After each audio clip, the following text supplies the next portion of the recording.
사도신경 두 번째 시간입니다.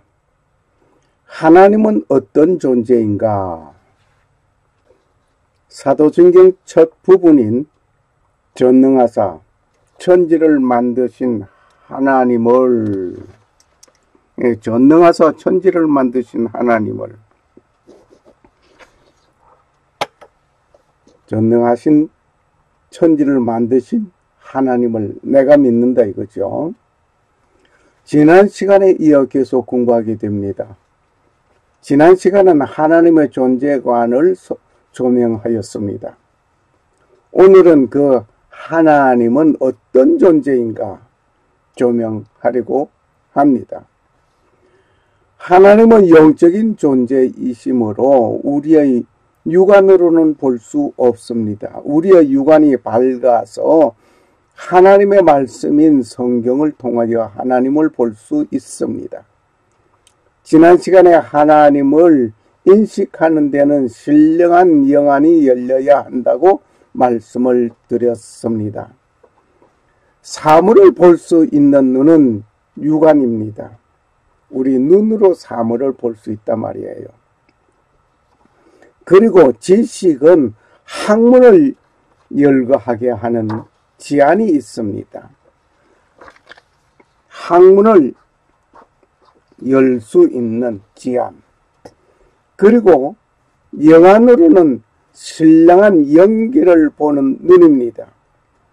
이 영안으로 하나님을 볼 수 있습니다. 우리가 신앙 고백을 하는 것은 하나님은 어떤 존재인가를 조명하면서 신앙 고백하는 여러분과 내가 되어져야 되겠습니다. 오늘 본문을 읽겠습니다. 오늘 본문의 말씀은 좀 여러 곳을 읽게 되겠는데, 주 예수 그리스도의 은혜와 하나님의 사랑과 성령의 교통하심이 너희 무리와 함께 있을지어다. 고린도후서 13장 13절 말씀입니다. 예수께서 침례를 받으시고 물에서 올라오실 새 하늘이 열리고 하나님의 성령이 비둘기같이 내려 자기 위에 임하심을 보시더니 하늘에서 소리가 있어 말씀하시되 이는 내 사랑하는 아들이요 내 기뻐하는 자라 하시니라. 마태복음 3장 16절 17절 말씀입니다. 예수께서 너희는 가서 모든 족속으로 제자를 삼아 아버지와 아들과 성령의 이름으로 침례를 주고, 마태복음 28장 19절 말씀입니다. 자, 우리가 내려가서 거기서 그들의 언어를 혼잡하게 하여 그들로 서로 알아듣지 못하게 하자 하시고, 창세기 11장 7절 말씀입니다. 오늘 이 말씀들을 이렇게 종합적으로 볼 때 하나님은 그 역할이 여러 분이라고 하는 것을 알게 됩니다. 성령 하나님 있고, 또 예수님께서 십자가에 못 박혀 돌아가신 성자 하나님 아버지, 이렇게 나누어져 볼 수가 있습니다.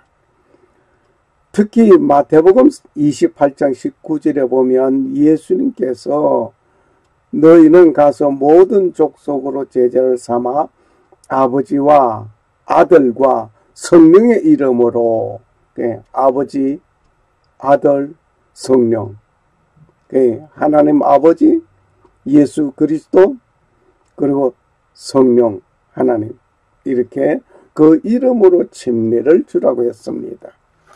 오늘 말씀은 여러 곳을 읽었습니다. 우리가 하나님의 하시는 일들의 일부를 보겠습니다. 우리는 삼위일체 되신 하나님을 믿습니다.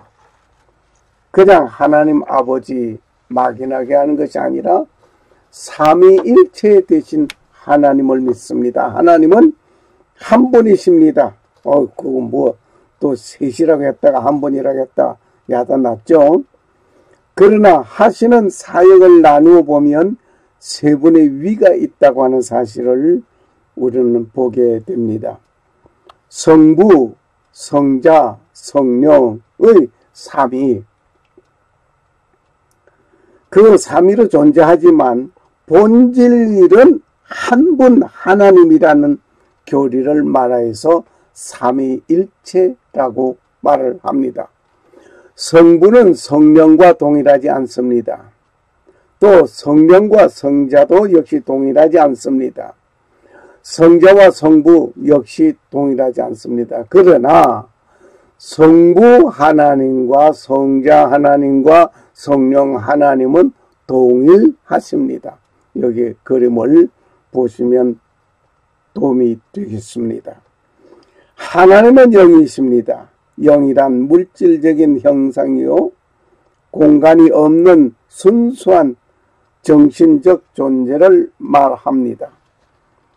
따라서 하나님의 존재는 눈으로 볼 수 없고 손으로 만질 수도 없습니다. 인간의 이성으로 감지할 수 없는 절대자이시고 초월하신 분입니다. 이목구비로 발견하고 느끼고 감상할 수 있는 하나님이 아니라 말입니다. AD 300년에 알렉산드리아의 장로 아리우스가 처음으로 이 삼위일체 교리를 반대하다가 AD 321년 지방회에서 파직이 되었습니다. 321년 니케아에서 당시의 로마 황제 콘스탄티누스 추천에 의하여서 세계 대회를 열게 되었습니다. 그때에 318명이 모였습니다. 대회 대표들이 모이기를 318명이 모여서 이때 청년 집사 아다나시우스의 논증에 의하여 아리우스의 학설을 이단이라고 정죄하며 오늘날까지 삼위로서 일하시는 하나님이 한 분이라는 삼위일체 교리가 확정된 것입니다. 많은 사람들이 질문합니다. 어찌 몸은 하나인데 세 분의 하나님이니 이해하기가 어렵다, 이해가 안 된다 라는 말들을 하고 있습니다. 우리는 우주의 법칙을 보면 이해가 될 것이라고 나는 생각합니다. 우주의 법칙은 공간, 물질, 시간은 우주의 3원칙입니다. 우주라고 할 때는 공간이 있어야 하고 물질이 있어야 하고 시간이 있어야 합니다. 이 3원칙이 어느 하나가 빠지면 우주가 아니라 이 말입니다. 공간이라는 것은 길이, 높이, 폭을 말하여서 공간이라고 합니다. 공간이라고 할 때 어느 공간을 말할 때 길이가 있고 폭이 있고 높이가 있는 것을 말해서 공간이라고 합니다. 물질에는 어떤 물질인지 에너지가 있고 운동이 있고 현상이 있다 말입니다. 이것이 있어야 물질입니다.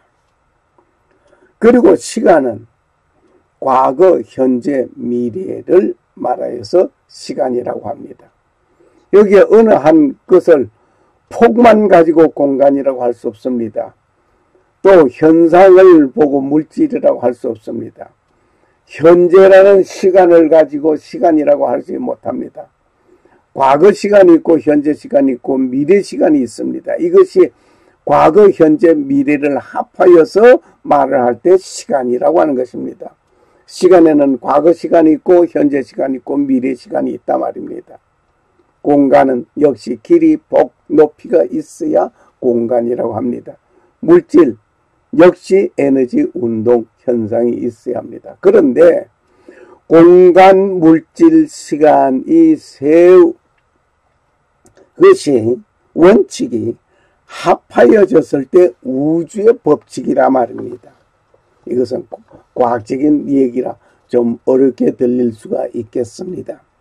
이 우주의 법칙에서 하나도 없어서는 아니 될 것입니다. 그러나 이것이 서로 각기 다 다른 성질을 가지고 있습니다. 다 같이 동일한 성질이 아니라 다 같이 다른 성질을 가지고 있단 말입니다. 서로가 공통성은 또 가지고 있습니다. 공통성은 가지고 있지만은 성질이 다 다릅니다. 그리고 마치 H2O 하게 되면 물이라는 것을 말하게 되는 것입니다. 우리가 H2O 하게 되면 그 물이다. 다 알고 있습니다. 물은 액체일 때에는 물이 되고, 물이 고체로 변하면 얼음이 되고, 물이 기체로 변하면 수증기가 된다는 그 H2O, 근본은 H2O 하나입니다. 마찬가지로 하나님은 성령 하나님, 또 성자 하나님, 성령 하나님 셋으로 나누어 사역이 되지만은 하나님으로 한 분이라 말입니다. 물은 산소와 수소가 결합된 것으로 생명을 유지하는 데 없어서는 아니 될 화학적인 물질입니다. 물은 지구 위의 거의 모든 곳에서 발견되며 지표면의 70%가 덮이고 있는 것이 물이라 말입니다. 육지보다 물이 더 많다 말입니다. 물은 액체 상태의 물을 가리켜서 말합니다. 고체 상태일 때는 얼음이 됩니다. 기체 상태일 때는 수증기라고 부릅니다. 그렇다고 해서 액체만 가지고 물이라고 했을 때 얼음은 어떻게 표현하겠습니까? 역시 H2O, 물입니다. 수증기, 날아가는 그 수증기 있지만은 그 수증기, 기체로 된 것은 역시 수증기가 H2O, 물입니다. 다른 말을 한다면 기체로 변하여진 수증기도 H2O입니다. 그리고 고체로 변하여진 얼음도 H2O입니다. 이와 같이 하나님은 한 분이시지만 그 하시는 사역에 나누어 볼 때 아들로서 하나님, 성령으로서 하나님, 아버지로서의 하나님입니다. 그 근본 본질은 하나님입니다. 할렐루야. 전기는 우리 가정에 필수적인 것입니다. 전기가 없으면 산업도 가정도 모든 것을 그냥 올스탑할 정도로 되어져 있습니다. 전기는 사용하는 용도에 따라서 그 하는 일이 모습이 다른 것입니다. 전기가 진 공간에 들어가면 어둠을 밝히는 빛이 됩니다. 그 전기가 모터에 들어가면 모터가 힘이 되어 모터를 돌려서 일을 한단 말입니다. 그리고 그 전기가 코일에 들어가면 합선되어서 열이 발생하게 됩니다. 그래서 전기장판도 있죠. 또 히러가 있죠. 전기 히러 말입니다. 이러한 것을 볼 때에 전기는 그냥 전기가 아니라 그 전기가 어디에서 무슨 일을 하느냐에 따라서 그 일의 결과가 다 다르게 나타나는 것입니다. 이와 같이 하나님은 어둠을 밝히는 빛으로 오신 예수님 성자이십니다. 하나님은 냉랭한 사회와 냉혹한 사람에게 성령의 불로 심령을 따뜻하게 합니다. 하나님은 능력을 주시는 성부 아버지이십니다. 내게 능력 주시는 자 안에서 내가 모든 것을 할 수 있다 말입니다. 누가 능력 주십니까? 아버지가 성령을 통하여 능력을 주십니다. 똑같은 전기이지만 그 일의 모습이 다른 것 같이 하나님은 한 분이시지만 그 일의 세 가지 분야로 다르게 일하게 된다 말입니다. 우리는 인격자 대신 하나님을 믿고 있습니다. 사람에게만 인격이 있는 것이 아니라 하나님, 천사, 마귀에게도 인격이 있습니다. 무슨 인격? 하나님에게는 하나님의 인격이 있고 천사에게는 천사의 인격이 있고 사람에게는 사람의 인격이 있고 마귀에게는 마귀의 인격이 있단 말입니다. 하나님에게는 완전 무기란 인격이 있습니다. 일반 사회에서는 하나님의 인격과는 다른 것을 가지고 있습니다. 동양의 불가지주의적인 사상에 근거한 관념적인 기초에 불과한 비존재자인 것입니다. 그러나 일반 사회에서는 하나님의 인격과는 다른 것을 가지고 있습니다. 동양의 불가지주의적인 사상에 근거한 관념적인 기초에 불과한 비존재자인 것입니다. 그러나 우리가 부르는 하나님은 성부, 성자, 성령의 삼위일체이신 인격적인 유일한 분, 그분을 우리는 섬기고 있다 말입니다. 그 하나님의 속성을 봅니다. 그 하나님의 속성은 두 가지로 나눠 볼 수 있습니다. 첫째는 하나님의 비공유적인 속성이 있고 또 두 번째 공유적인 속성이 있습니다. 이 비공유적인 속성은 하나님에게만 있는 속성이고 공유적인 속성은 하나님에게 있기도 하고 인간에게도 있는 속성을 말을 하고 있습니다. 첫째, 하나님은 비공유적인 속성이 있습니다. 이 비공유적인 속성은 하나님에게만 가진 속성입니다. 그 첫 번째, 자존성이 있습니다. 하나님은 자존성. 하나님께서 모세에게 이르시되 나는 곧 스스로 있는 자라 하시고 또 이르시되 너는 이스라엘 자손에게 이같이 말하기를 스스로 계신 이께서 나를 너에게 보내셨느니라. 출애굽기 3장 14절 말씀. 하나님은 스스로 있는 자라고 본인이 밝혔습니다.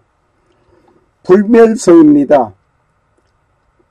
나는 주라 변치 아니하나니 그러므로 너의 야곱의 아들들이 소멸되지 아니하였느니라. 말라기서 3장 6절 말씀. 여호와 하나님은 변함이 없습니다. 어제나 오늘이나 영원토록 한결같으신 분이십니다. 하나님은 멸하지 없어진 그런 분이 아닙니다. 스스로 계신 분이 영원하시다 말입니다. 영원하시기 때문에 우리가 영원을 바라보고 하나님의 구원을 우리는 구원받아 영생을 얻는다는 이것입니다. 하나님이 어느 순간 없어진다 하면은 그 하나님 믿을 필요가 없습니다. 하나님은 무한성이 있습니다. 하나님의 속성은 자존성도 있고 불멸성도 있고 무한성이 있습니다. 주께서는 위대하시니 크게 찬양할지어다. 그분의 위대하심을 헤아릴 수 없도다. 시편 145장 1절 말씀이었습니다. 하나님은 위대하시기 때문에 그분을 크게 찬양해야 할 것입니다. 우리가 하나님을 믿고 찬양하는 이유가 바로 무한한 하나님의 그 위대하심을 보기 때문입니다. 그리고 하나님의 속성 가운데 유일성이 있습니다. 그것을 내게 보여주신 것은 주 그분은 하나님이시요 그분 외에 다른 신이 없음을 네가 알게 하려 하심이라. 신명기 4장 35절. 한 하나님이 계시고 하나님과 사람들 사이에 한 중재자가 계시니 곧 사람이신 그리스도 예수시니라. 디모데전서 2장 5절 말씀입니다. 다시 말을 해서 하나님은 한 분밖에 없어요. 그래서 하나님 한글 번역은 참 잘 만들었습니다. 하나밖에 없는 님이라 말이에요. 하나밖에 없는 분이라 말입니다. 그 유일성 한 분밖에 없습니다. 주는 두 분이 있을 수 없습니다. 한 분밖에 없습니다. 그것을 내게 주신 것은 그분은 하나님이시요. 하나님인데 그분 외에 다른 신이 없다고 했습니다. 한 하나님이 계시고 두 하나님이 계신 게 아니라 한 하나님이 계시고 하나님과 사람들 사이에 한 중재자가 계시는데 곧 그분도 한 분밖에 없는 예수 그리스도라 말입니다. 참 놀라운 분을 우리는 섬기고 있습니다. 두 번째 공유적인 속성에 있습니다. 이 공유적인 속성에는 하나님에게만 있는 것이 아니고 인간에게도 있는 속성을 말합니다. 사람과 차이가 있다면 사람은 불완전하지만 하나님에게는 완전하다는 것이 그 차이가 있습니다. 공유적인 속성에 지혜와 지식이 있습니다. 그때에 주께서는 하늘 곧 주의 거처에서 들으시고 용서하시며 또 주께서 각 사람의 마음을 아시오니 각 사람에게 그의 길들대로 행하사 갚으시고 주 곧 주만 홀로 사람들의 모든 자녀들의 마음을 아시나이다. 열왕기상 8장 39절 말씀입니다. 하나님에게만 지혜가 있는 것이 아니라 인간에게도 인간의 지혜가 있습니다. 그러나 하나님에게는 완전한 지혜이고 인간에게는 좀 불완전한 지혜입니다. 하여튼 지혜와 지식은 인간에게도 있습니다. 선하심입니다. 그리하면 너희가 하늘에 계신 너희 아버지의 아들이 되리니 그분께서는 자신의 해를 악한 자와 선한 자 위에 떠오르게 하시며 비를 의로운 자와 불의한 자 위에 내려주시느니라. 마태복음 5장 45절 말씀. 만일 하나님께서 악한 자에게 햇빛도 주시지 않고 비도 주시지 않는다면 하나님은 선하신 분이 아닙니다. 그리고 그 악한 자가 하나님으로부터 받는 불공정함에 분노하여 선한 사람에게 악을 행하게 되는 것입니다. 그래서 하나님은 선하십니다. 사람에게도 선한 일이 있죠. 선을 베풀기도 하지요. 구제도 하지요. 어려운 자를 도와주기도 하지요. 그런데 하나님에게는 완전한 선하심이 있고 인간에게는 불완전하다 말입니다. 사랑입니다. 하나님이 세상을 이처럼 사랑하사 독생자를 주셨으니 이는 저를 믿는 자마다 멸망치 않고 영생을 얻게 하려 하심이라. 요한복음 3장 16절. 하나님의 사랑은 그 독생자 아들 예수 그리스도를 보내어 주셔서 나를 구원하기 위하여 십자가에 죽기까지 우리를 사랑해 주셨습니다. 그리고 우리를 구원하여 영생에 이르게 하기 위해서 그는 사랑해 주셨습니다. 멸망치 않게 하기 위해서 우리를 사랑해 주셨습니다. 그런데 사람은 서로 사랑하지요. 남녀의 사랑 그 속에서도 뭐 죽기 살기 그저 한평생 그저 100년 가져가며 사랑한다고 하면서도 때로는 미움이 폭발치고 있지요. 불완전하기 때문입니다. 완전한 하나님의 그 사랑, 그 아가페의 사랑이라고 우리는 볼 수가 있습니다. 거룩합니다. 내가 내 맹렬한 분노를 집행하지 아니하며 하나님의 속성에는 비공유적인 속성이 있고 공유적인 속성이 있다고 했습니다. 여기에 공유적인 속성에 거룩합니다. 내가 내 맹렬한 분노를 집행하지 아니하며 돌아와서 에브라임을 멸하지 아니하리니 나는 하나님이요 사람이 아니니라. 나는 네 한가운데 있는 거룩한 자니 내가 그 도시로 들어가지 아니하리라. 호세아서 11장 9절 말씀입니다. 여기에 거룩하다. 하나님은 거룩하기 때문에 내가 거룩하니 너희도 거룩하라고 하신 하나님 말씀을 기억하면서 거룩하기 때문에 내 맹렬한 분노를 집행하지 아니한다고 했습니다. 그리고 돌아와서 에브라임을 멸하지 아니한다.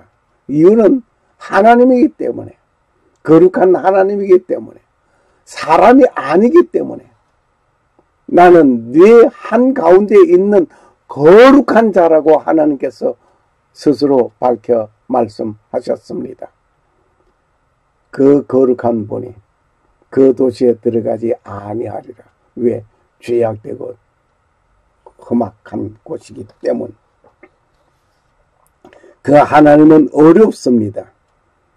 왕의 능력이 또한 판단의 공의를 사랑하오니 주께서 공평을 굳게 세우시며 야곱 안에서 판단의 공의와 의를 집행하나이다.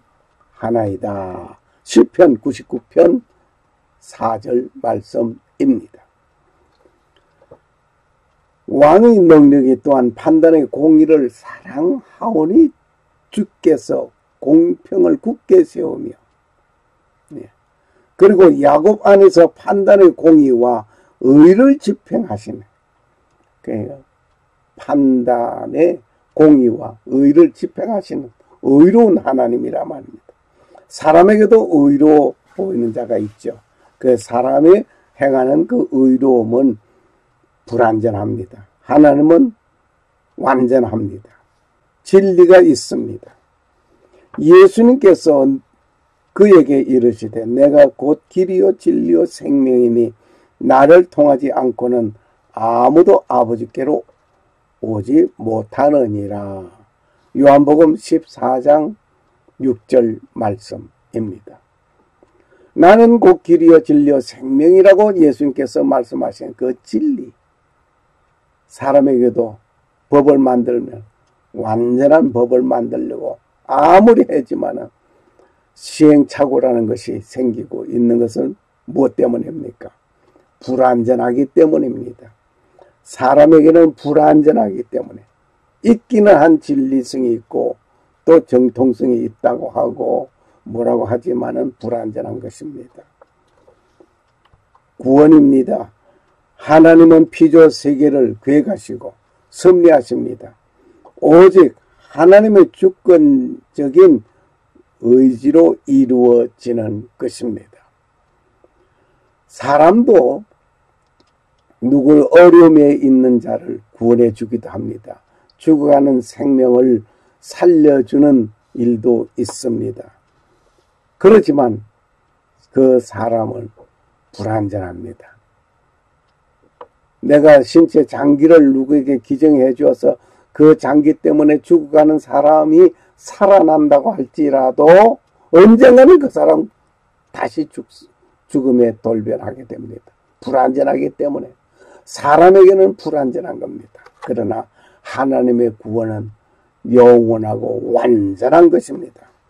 우리가 믿는 하나님은 이런 하나님 아버지를 믿는 것입니다.